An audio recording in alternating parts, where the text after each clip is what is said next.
നീ എന്താ ഈ മുറിയിൽ തന്നെ ഇരിക്കുന്നത്? അത് ഞാൻ പ്രഭാവതിയും പോലീസിനെയും ഭയന്ന് ഇനി ഇതിനകത്ത് ഒളിച്ചിരിക്കേണ്ട കാര്യമില്ലല്ലോ.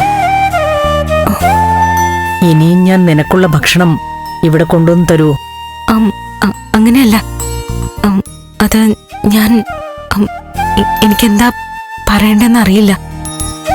അതേ അവസ്ഥയിൽ ഇപ്പൊ ഞാനാ. ആരോട് എന്ത് പറയണമെന്ന് ഒരു രൂപവുമില്ല. ചന്ദ്രോത്ത നന്ദൻ താലി കെട്ടി ഇവിടേക്ക് കൊണ്ടുവന്ന പെണ്ണ് നീയാ.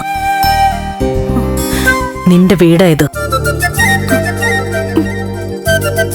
കഴിഞ്ഞതെല്ലാം ഒരു സ്വപ്നമായി കണ്ട് മറക്കണമെന്ന് ഞാൻ പറയുന്നില്ല. പക്ഷെ പഴയതൊക്കെ മനസ്സിലിട്ട് പുതിയ ജീവിതം നഷ്ടപ്പെടുത്തണ്ട. ഇവിടെ എല്ലാവർക്കും ഒപ്പം നീയും വേണം. ഭക്ഷണം ഉണ്ടാക്കാനും വിളമ്പാനും കഴിക്കാനും നീയും വേണം. താഴേക്ക് വാ.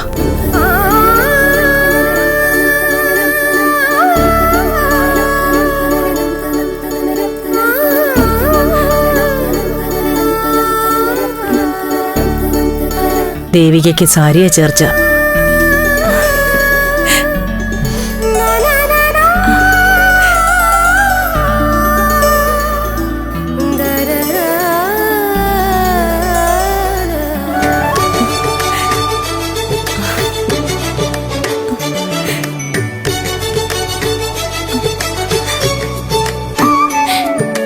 ഈശ്വര, ആന്റിക്ക് എന്ത് മാറ്റമാ!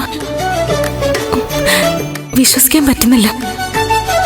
ഇവിടെ ജീവിക്കാൻ ഇത് മാത്രം മതി എനിക്ക്.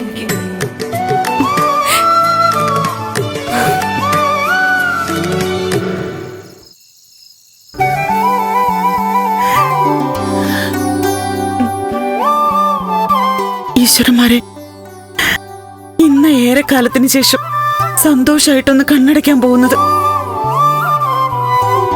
ഉറക്കമില്ലാത്ത രാത്രികളൊക്കെ കഴിഞ്ഞു പോയിരിക്കുന്നു.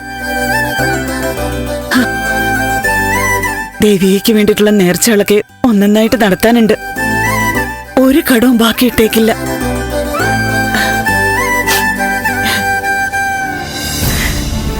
അമ്മേ, അമ്മ കരയാതെ.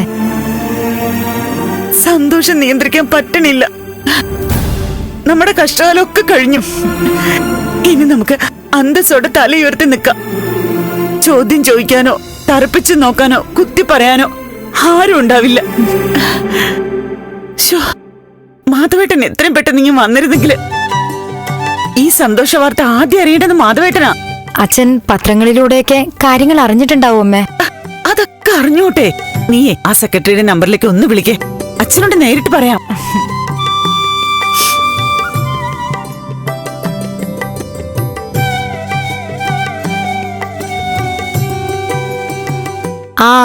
ഹലോ അങ്കിളെ, ഞാൻ മാധവന്റെ മോളാ ശാരിക. അച്ഛനൊന്ന് ഫോൺ കൊടുക്കാവോ? ശരി. ഇങ്ങിതാ ഇങ്ങിതാ.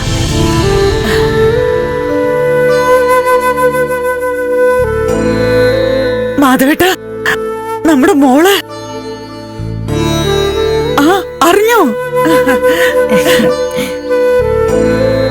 എനിക്ക് എന്താ പറയേണ്ടതറിയില്ല.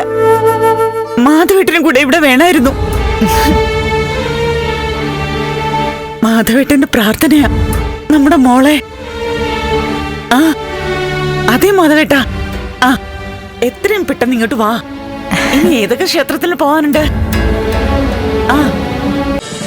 ഫ്ലവേഴ്സ് ഒരുക്കുന്ന കാഴ്ച വസന്തം യൂട്യൂബിൽ പ്രേക്ഷകർക്ക് ലൈവായി കാണാം. ഫ്ലവേഴ്സ് കോമഡിയിൽ ജോയിൻ ചെയ്യൂ, ആസ്വദിക്കൂ.